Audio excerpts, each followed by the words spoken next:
Salut tout le monde et bienvenue dans une nouvelle vidéo. Aujourd'hui, je vais essayer de faire la critique d'un animé qui s'appelle Shiki.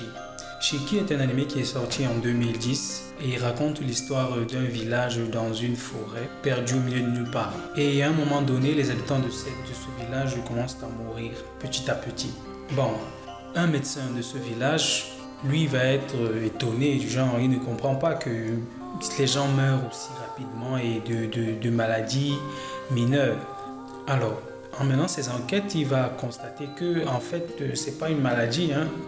Ah bah non, c'est pas une maladie, mais ce sont des créatures qui sucent le sang des gens et jusqu'à leur mort.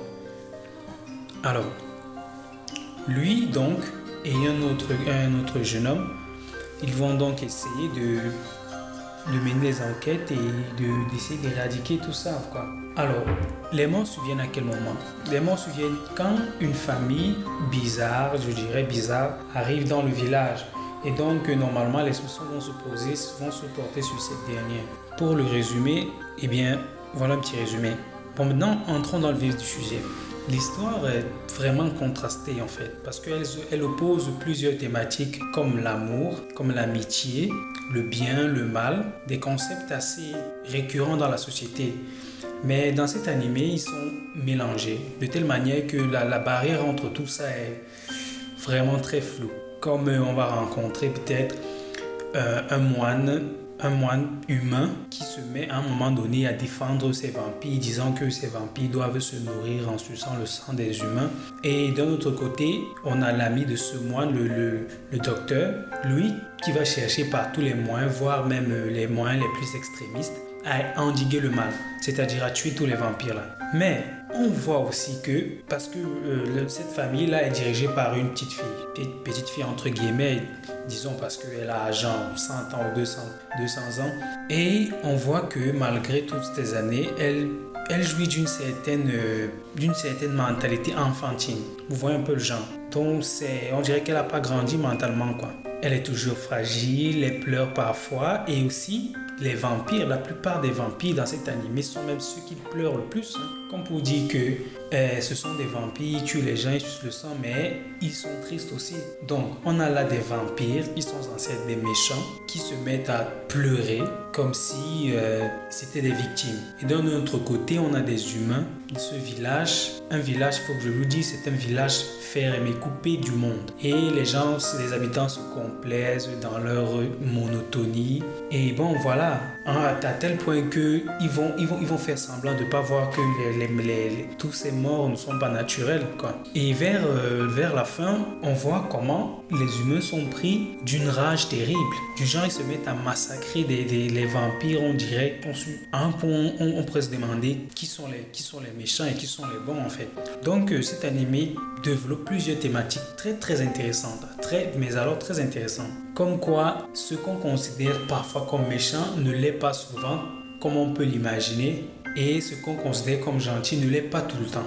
Alors, et ça montre aussi que certaines situations peuvent vous pousser, même les plus vulnérables, à se révolter, à commettre des actes terriblement répréhensibles. Bon, passons le côté lyrique de tout ceci.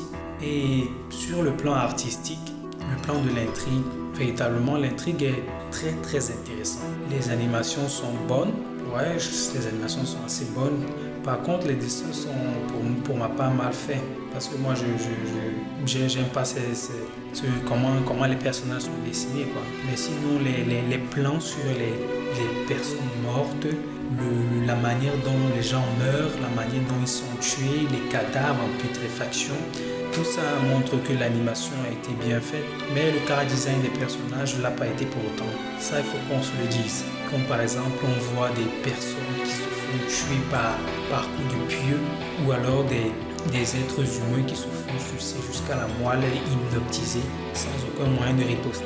Alors, pour conclure, moi, très franchement, j'ai connu cet animé cette année et je pensais pas que j'allais trouver cet animé aussi cool. Pour ma part, c'est un animé gore, bien sûr. Il y a des scènes de violence très explicites.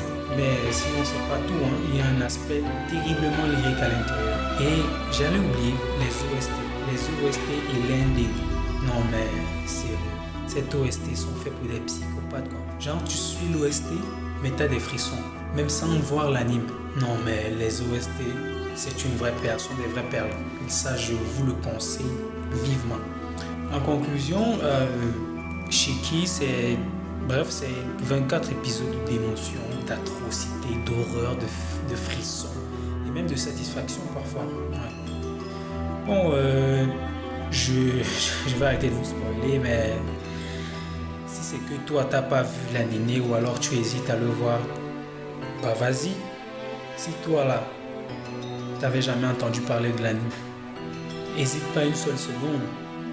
C'est cool, tu vas adorer. Pour ma part, c'est facile le deuxième animé gore que j'ai le plus aimé. Bon, fini de bavasser. Merci d'avoir regardé la vidéo. N'oubliez pas de lâcher un commentaire, de vous abonner, d'activer la cloche de notification si la vidéo vous a plu. Et je vous dis à la prochaine pour d'autres vidéos. Ciao.